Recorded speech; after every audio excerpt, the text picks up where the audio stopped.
Hola a todas, todos y todas de nuevo. En esta ocasión voy a hablar muy brevemente sobre el enfoque de juventudes y voy a hacer mención de algunos de los documentos internacionales más importantes respecto de los derechos de las personas jóvenes en América Latina y el Caribe. Así que, bueno, para empezar, bueno, pues sabemos que las relaciones de poder, ¿no?, han establecido diferentes mandatos sobre lo que deben ser las mujeres, por ejemplo, sobre lo que deben ser las personas jóvenes, ¿no? Y tiene que ver esto con una relación de poder que ha definido, por un lado, al hombre como el paradigma y que ha colocado un mandato de género respecto a las mujeres, y lo mismo ocurre con las personas jóvenes, ¿no? Donde los adultos eh, son ubicados como personas con poder, ¿no? Y define un mandato de la edad que relaciona la edad con un mayor poder. Es así que si observamos el ciclo de vida, cuando somos niñas, niños, tenemos menos poder, ¿no? Cuando somos adolescentes también tenemos menos poder, porque así lo ha definido el mandato social, y cuando somos adultos tenemos más poder.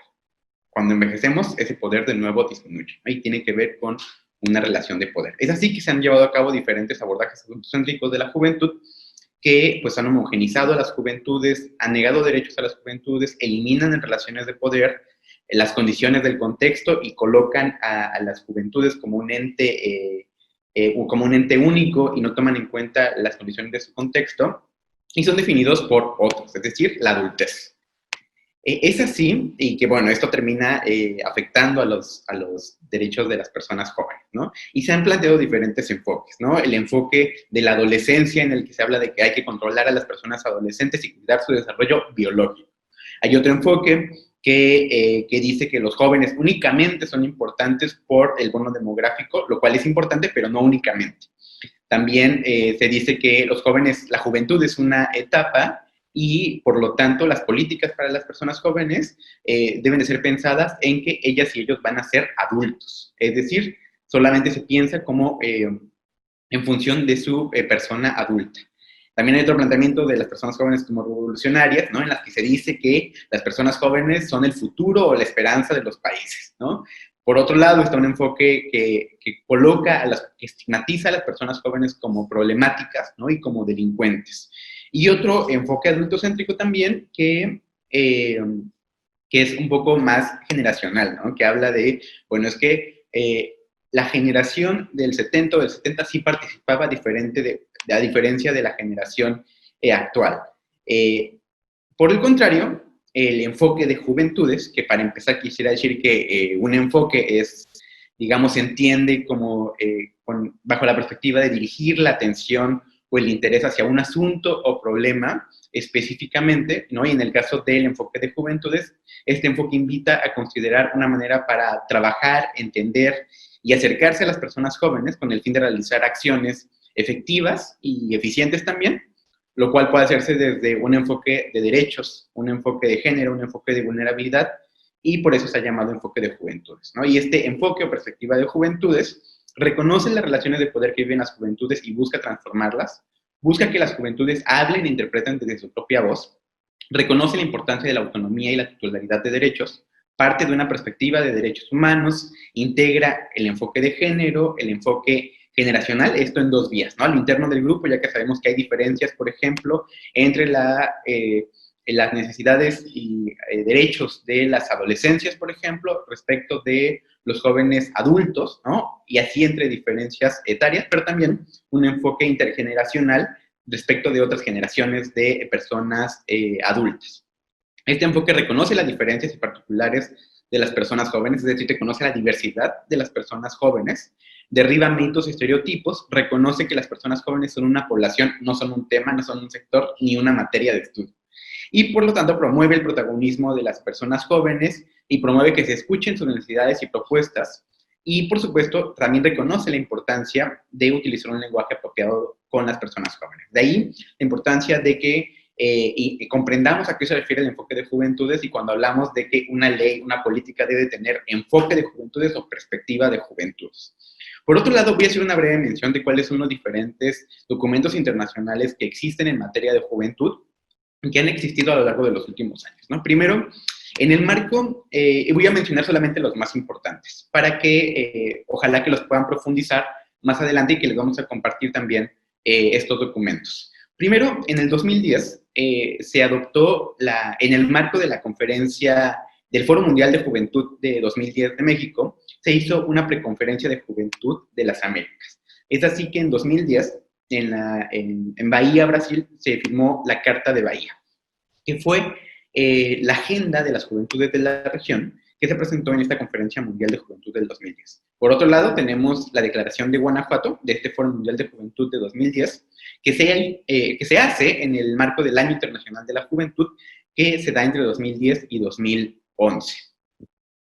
Después, en el 2012, se llevó a cabo, en el marco del proceso de revisión de 20 años de la implementación del Programa de Acción de la Conferencia Internacional sobre Población y Desarrollo, se llevó a cabo un proceso de revisión con las personas jóvenes. Y fue el Foro Mundial de Juventud de ICPD, que se llevó a cabo en la isla de Bali, en Indonesia, y que aquí cabe mencionar que hubo un foro previo de juventudes de América Latina y el Caribe.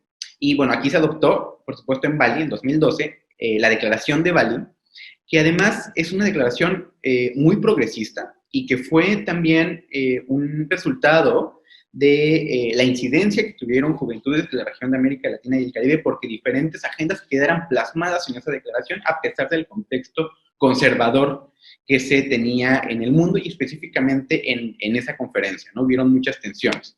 Y bueno, la Declaración de Bali, entre otras cosas, reconoce la diversidad sexual, incluyendo las personas transgénero, reconoce las necesidades y derechos de las personas viviendo con VIH, de las personas indígenas, afrodescendientes, de las personas jóvenes con discapacidad, migrantes y refugiados. Por otro lado, hace un llamado a que los gobiernos garanticen la educación integral de la sexualidad. Hace un reconocimiento de los derechos, hace un llamado al reconocimiento de los derechos sexuales de las personas jóvenes, hace un llamado al reconocimiento de la diversidad de familias y también dentro de la participación juvenil aborda la importancia de la participación de jóvenes en la rendición de cuentas. Y por último, hace un llamado a que las Naciones Unidas designen a un enviado de la juventud. Es así que el Foro Mundial de Juventud de Bali fue un antecedente que logró que años más adelante desde el secretario general designara a un enviado para la juventud, ¿no? En la oficina del secretario general. Otro tratado importante, otro documento importante es el Consenso de Montevideo sobre Población y Desarrollo de América Latina y el Caribe, ya que el Consenso de Montevideo establece una medida prioritaria sobre los derechos, necesidades, responsabilidades y demandas de niñas, niños, adolescentes y jóvenes.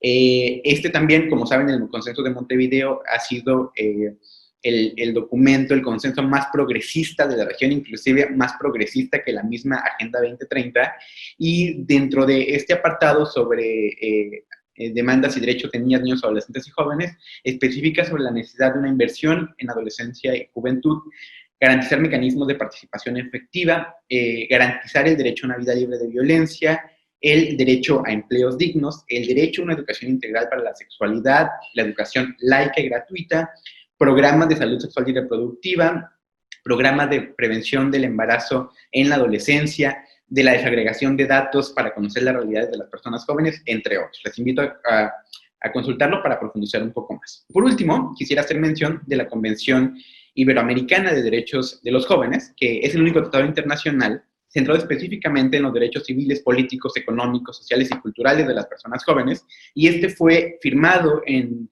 España en octubre del 2005 y entró en vigor en 2008. Además, en 2016 se estableció un protocolo adicional en la ciudad de Cartagena de Indias, Colombia.